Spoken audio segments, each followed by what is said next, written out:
Hi ಸ್ನೇಹಿತರೆ, welcome to our channel Mithun Raj ಅಡುಗೆ ಮನೆ. ಇವತ್ತಿನ ವಿಡಿಯೋದಲ್ಲಿ ಸ್ಪೆಷಲಾಗಿ ನಾನು ಎಗ್ಗಿಂದ ಹೊಸ ರೆಸಿಪಿನ ನಿಮ್ಮ ಹತ್ರ ಶೇರ್ ಮಾಡ್ಕೊತೀನಿ. ತುಂಬ ಅಂದರೆ ತುಂಬ ಚೆನ್ನಾಗಿರುತ್ತೆ. ನೀವು ಯಾವತ್ತೂ ಟ್ರೈ ಮಾಡಿರ್ಲಿಕ್ಕಿಲ್ಲ, ಅಷ್ಟು ಚೆನ್ನಾಗಿರುತ್ತೆ. ಯಾವಾಗಲೂ ಎಗ್ಗಿಂದ ಕರ್ರಿ, ಗ್ರೇವಿ, ಫ್ರೈ ಮಾಡ್ತಾನೆ ಇರ್ತೀವಿ.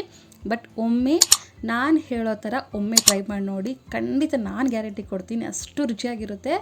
ಒಂದು ತಿತ್ತು ತಿನ್ನೋರು ಫುಲ್ ಪ್ಲೇಟ್ ಖಾಲಿ ಮಾಡ್ತಾರೆ, ಅಷ್ಟು ರುಚಿಯಾಗಿರುತ್ತೆ. ತಡ ಮಾಡದೆ ವಿಡಿಯೋ ಸ್ಟಾರ್ಟ್ ಮಾಡೋಣ. ಮೊದಲನೇದಾಗಿ ಈ ಥರ ಅಗಲದ ಕಡಾಯಲ್ಲಿ 2-3 ಸ್ಪೂನಷ್ಟು ಎಣ್ಣೆ ಹಾಕ್ತಿದ್ದೀನಿ. ಎಣ್ಣೆ ಸ್ವಲ್ಪ ಬಿಸಿ ಆಗಲಿ. ನೆಕ್ಸ್ಟ್ ಇದಕ್ಕೆ ಒಂದು 2 ಮೀಡಿಯಮ್ ಸೈಜ್ ಈರುಳ್ಳಿನ ಈ ಥರ ಸಣ್ಣದಾಗಿ ಕಟ್ ಮಾಡಿಕೊಂಡು ಹಾಕ್ತಿದ್ದೀನಿ. ಮೀಡಿಯಮ್ ಫ್ಲೇಮಲ್ಲಿ ಇಟ್ಕೊಂಡೆ ಈರುಳ್ಳಿನ ಫ್ರೈ ಮಾಡ್ಕೊಳ್ಳಿ. ಐ ಫ್ಲೇಮ್ ಇಟ್ಬಿಟ್ರೆ ಕಲರ್ ಚೇಂಜ್ ಆಗಿಬಿಡುತ್ತೆ ಬೇಡ. ಜಸ್ಟ್ ಒಂದು 70% ಕುಕ್ ಆದರೆ ಸಾಕು, ಬೇಯಿಸ್ಕೊಂಡ್ರೆ ಸಾಕು. ಆ್ಯಂಡ್ ಇನ್ನೊಂದು ಏನಪ್ಪ ಅಂದರೆ, ನಿಮ್ಮೆಲ್ಲರ ಹತ್ರ ಒಂದು ರಿಕ್ವೆಸ್ಟ್, ನನ್ನ ಚಾನಲ್ನ ಮೊದಲನೇ ಬಾರಿ ನೋಡ್ತಾ ಇದ್ದರೆ ಪ್ಲೀಸ್ ಎಲ್ಲರೂ ದಯವಿಟ್ಟು ಸಬ್ಸ್ಕ್ರೈಬ್ ಮಾಡ್ಕೊಳ್ಳಿ. ಆ್ಯಂಡ್ ಪಕ್ಕದಲ್ಲೇ ಬೆಲ್ ಬಟನ್ ಇರುತ್ತಲ್ವ, ಅದನ್ನು ಕ್ಲಿಕ್ ಮಾಡಿದ್ರೆ ನಾನು ಯಾವಾಗ ವೀಡಿಯೋಸ್ ಹಾಕಿದ್ರೆ ನೋಟಿಫಿಕೇಷನ್ ಬರುತ್ತೆ.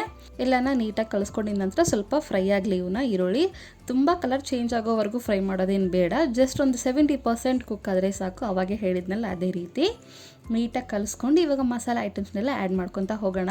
ನೆಕ್ಸ್ಟು ಶುಂಠಿ ಬೆಳ್ಳುಳ್ಳಿ ಪೇಸ್ಟ್ ಒಂದು ಅರ್ಧ ಸ್ಪೂನು, ಅರಿಶಿಣ ಪುಡಿ ಹಾಕ್ತೀನಿ, ರುಚಿಗೆ ತಕ್ಕಷ್ಟು ಉಪ್ಪು ಕೂಡ ಹಾಕ್ತೀನಿ, ಅರ್ಧ ಸ್ಪೂನಷ್ಟು ಖಾರದ ಪುಡಿ ಹಾಕ್ತಿದ್ದೀನಿ.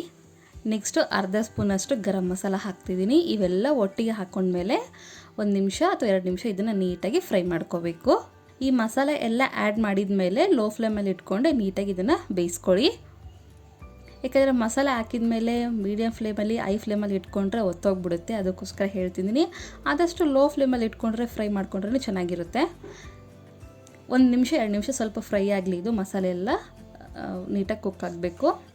2 ನಿಮಿಷ ಆದಮೇಲೆ ನೀಟಾಗಿ ಕಲಿಸ್ಕೊಂಡು, ನಾನು ವಿಡಿಯೋದಲ್ಲಿ ಯಾವ ಥರ ತೋರಿಸ್ತೀನಿ ನೋಡಿ, ಈರುಳ್ಳಿನ ಇದೇ ಥರನೇ ನೀಟಾಗಿ ಸ್ಪ್ರೆಡ್ ಮಾಡ್ಕೋಬೇಕು ಈ ಥರ ಪಾತ್ರೆಯಲ್ಲಿ. ಇವಾಗ ಇದಕ್ಕೆ ನಾನು ಎಗ್ಸ್ನ ಯಾವ ಥರ ಹಾಕ್ತೀನೋ ನೀವು ಕೂಡ ಅದೇ ಥರನೇ ಹಾಕಿ. ನಾನಿಲ್ಲಿ 4 ಎಗ್ನ ಹಾಕ್ತಾ ಇದ್ದೀನಿ.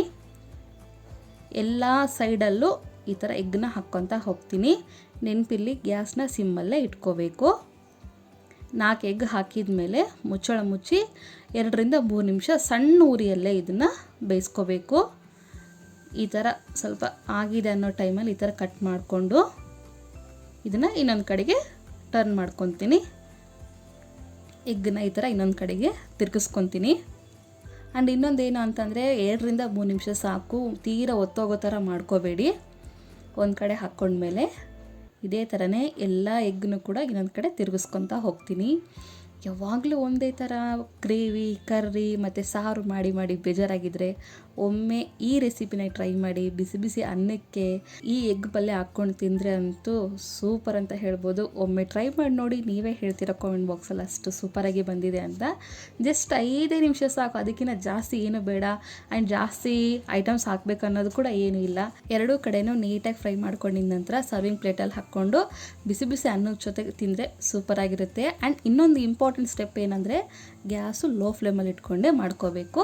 ಎರಡೂ ಕಡೆ ನೀಟಾಗಿ ಬೇಯಿಸ್ಕೊಂಡಿದ್ದೀನಿ. ಎಷ್ಟು ಸಿಂಪಲ್ ಅಲ್ವಾ, ಕೇವಲ 5 ನಿಮಿಷ. ಸೂಪರಾಗಿರುತ್ತೆ. ಖಂಡಿತ ಟ್ರೈ ಮಾಡ್ತೀರಾ ಅಂದ್ಕೊಂಡಿದ್ದೀನಿ. ನಾನಿಲ್ಲಿ ಬಿಸಿ ಬಿಸಿ ಅನ್ನದ ಜೊತೆಗೆ ಸರ್ವ್ ಮಾಡ್ಕೊತಾ ಇದ್ದೀನಿ. ನೀವು ಬೇಕಿದ್ರೆ ಚಪಾತಿ, ರೊಟ್ಟಿ ಎಲ್ಲದಕ್ಕೂ ಚೆನ್ನಾಗಿರುತ್ತೆ. ಒಮ್ಮೆ ಟ್ರೈ ಮಾಡಿ ನೋಡಿ. ಪದೇ ಯಾಕೆ ಹೇಳ್ತಿದ್ದೀನಿ ಅಂತಂದರೆ, ಜಸ್ಟ್ 5 ನಿಮಿಷ, ಸಾಮಾನು ಕೂಡ ಜಾಸ್ತಿ ಯೂಸ್ ಮಾಡೋದಿಲ್ಲ, ಏನೋ ಇಂಗ್ರೀಡಿಯೆಂಟ್ಸು, ಅದಕ್ಕೋಸ್ಕರ ಹೇಳ್ತಿದ್ದೀನಿ. ಟೇಸ್ಟ್ ಮಾತ್ರ ಅಲ್ಟಿಮೇಟ್ ಆಗಿರುತ್ತೆ.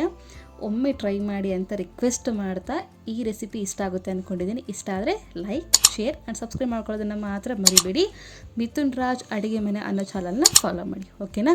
ಮುಂದಿನ ವಿಡಿಯೋದಲ್ಲಿ ಮತ್ತೆ ಸಿಗ್ತೀನಿ. ಅಲ್ಲಿವರೆಗೂ ಟೇಕ್ ಕೇರ್, ಬಾಯ್.